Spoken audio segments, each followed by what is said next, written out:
Hey, what's up guys, TJ here, and today we're going to learn a little bit more about editing video, and we're going to talk specifically about editing to music in this video. So I hope you guys are looking forward to doing that, because I am. I love editing to music. I do it all the time. I do it in my vlogs, I do it in my wedding films, and I love just editing and making music sound like it belongs with my video and making my video sound like it belongs to the music.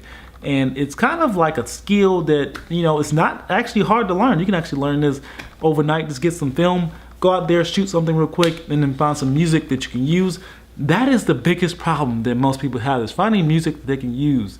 And I had a time trying to find some music that I could use.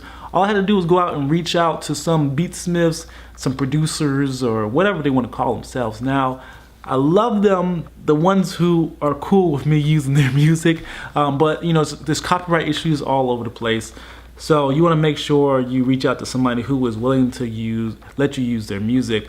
Sometimes people will let you use their music, and 2 months from now they'll be like, oh, well, I want to get paid for it, and they'll sign up to get revenue for you using their music. So just be careful out there. Make sure you use someone who is okay with giving you some free beats. Some beats that they plan on never using again. So what I originally did was I reached out to some people on SoundCloud. I reached out to some people anywhere I could find them on YouTube. And if they said free beats, I was right at the door. Even if they didn't say free beats, a lot of them have beats that they don't use and they're willing to give out for free for promotional use. So all you have to do is email them and find out how to contact them and be very nice, and just let them know what you do and that you wanna promote and show off their work. Most will be very willing to give you some music. I use a few people right now for hip hop. I also use a website called Epidemic Music. So if you can't find anybody like that, you can go and subscribe to Epidemic Music. This is not sponsored by Epidemic, but I do have a partnership with them. So they allow me to use all their music on their website, so that is really cool. So I have access to all this footage. It's royalty free, and you can use it for purposes like that. That will be a good idea if you plan on making videos over and over again.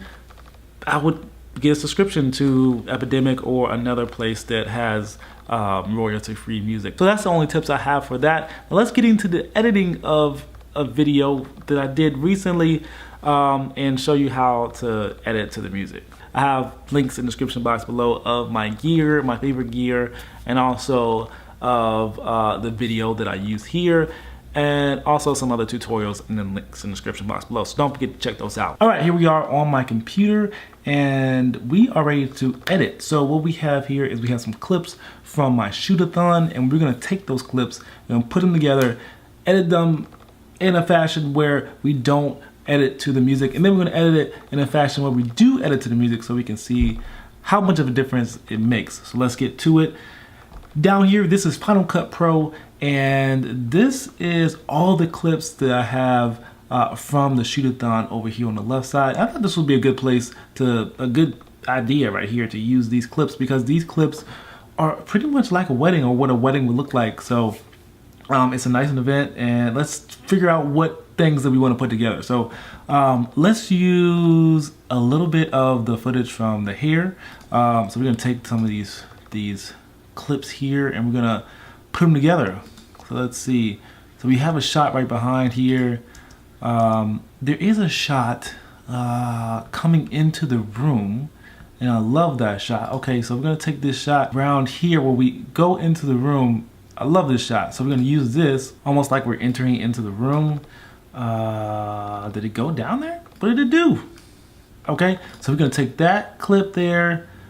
Boom, that looks good. And then we're gonna take another clip. Let's see. I love that clip there. We're gonna use that. Okay, I love that one there. Let's just use that one. Maybe it's a little bit dark, but I still like that shot. And then we're gonna use, let's see. I guess it really doesn't matter what it looks like, but we're gonna use this shot here,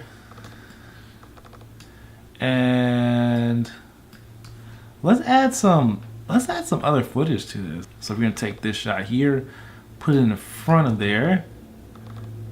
Got a drone shot there, And this is a common question. What do you do when you have 4K footage and you're trying to put it into a 1080p film? And you have a couple of options. Sometimes I just leave it as a 4K clip inside of the 1080p project, and then what I just do is I just put your widescreen bars right up on there. It just depends on what you want to do. Some people like to down res it to 1080p. Some people just like to scale it up. Whatever you want to do, whatever makes you happy is okay with me. Let's add some other footage here, man. Like, okay, let's use some footage from the Osmo. All right, I mean, that's okay. But I like this shot here. That's beautiful. Let's use that. We're gonna use that to kind of like, we don't want a lot of the same shots back to back to back. So we have like some tracking shots on a dolly or a slider, back to back to back, and you don't want a whole bunch of those like back to back to back, because it just doesn't look good. One last drone shot. This makes no sense at all, but I want to get you guys to like see what kind of process you go through to get some footage that actually feels like it works together. Song choice is very, very important, but after song choice, you have to know how to put it together. Let's just use that one as the last shot, okay? So we have a series of clips together that we're gonna use, and I'm just gonna throw pre-made widescreen over top of this so I don't have to down res anything. So usually I just drop this over top and I just pull over top, and then now you get rid of that bar, and now you have everything looking like somewhat like film-like. Okay, so we have some music here. I'm not sure if I like this song that much, but whatever your choice is with your music, be happy with it. This is a happy sounding song, and if this is what you want it to sound like, then that's perfect. You use this, okay? So I'm gonna drop this down here. First of all, we're gonna listen to it without music. We're gonna watch it without music, and this is what it looks like. Just plain old. And then notice like the cuts are, whenever the cuts are, a lot of times we like a piece of footage or film and we cut it to where we stop liking it. We love how long it looks. Oh, it looks so beautiful. But sometimes with music, you have to cut some of the footage that you love out of the shot. So just be mindful of that. Sometimes, you know, you just have to keep the top 10%. And that's the goal here, is to, when you are editing to music, keep the top 10% of the footage that you got. So film a lot and only keep the top 10% and put that to the music. A lot of times you'll shoot a drone shot, you'll fly for 10 minutes. You have a 10-minute clip of your drone footage, and then you'll cut it down to about 2 seconds. So that's just the name of the game. So let's see what this sounds like without editing it to the music. We just put the music at the bottom, and we're just gonna go ahead and play it.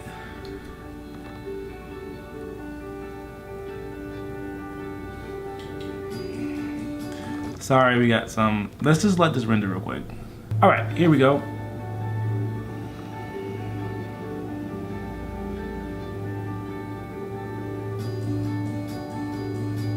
It actually looks pretty good. The problem is that you're not intentional about what you're doing yet. But it actually looks pretty good.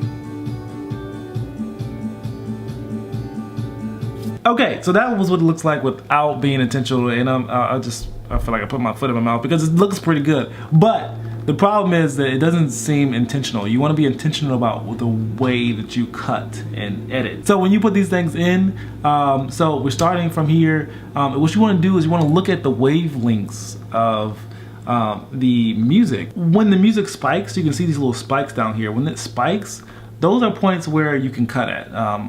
Just to be simple with it, I like to cut at a kick or a snare.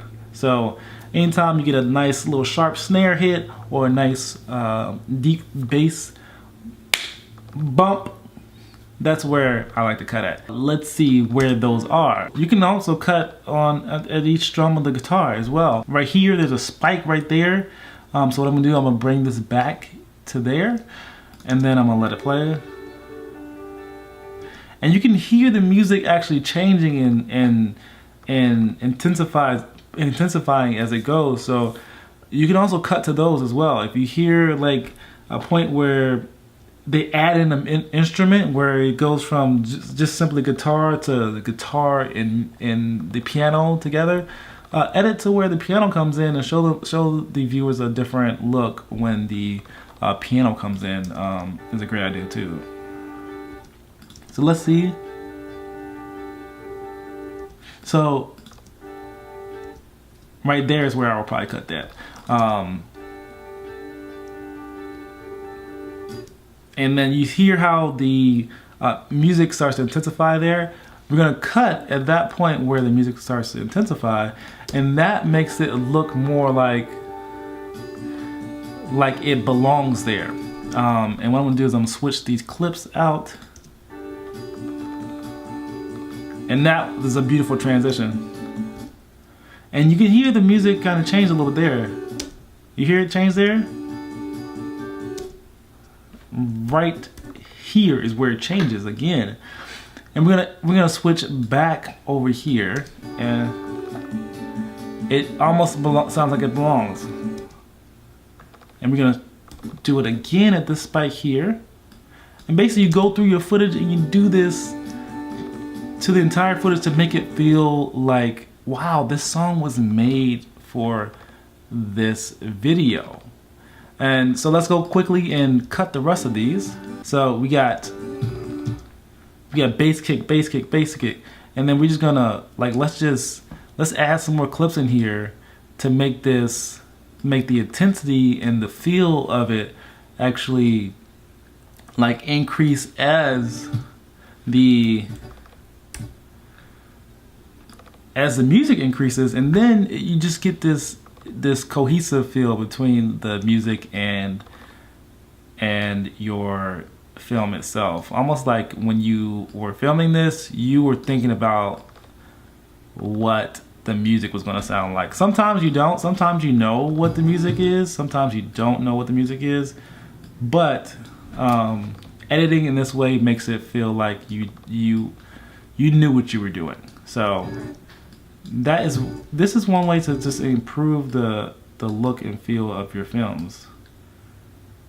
And that is shaky footage there, so let's move over here.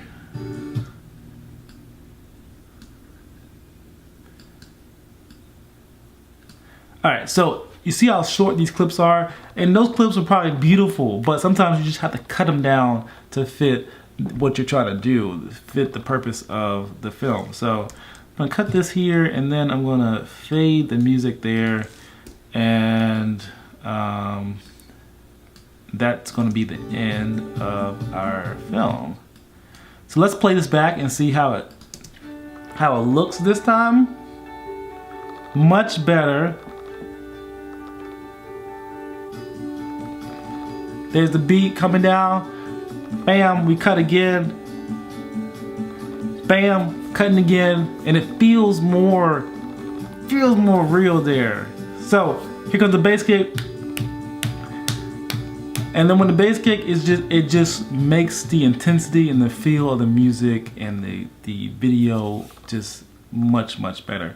Hope you guys enjoyed that video. Hope you guys learned a little bit more about how to edit to music, and if you want to learn a little bit more, let me know, and I will make some videos. All right, let me know in the comments below, and I will see you guys in the next video. Peace.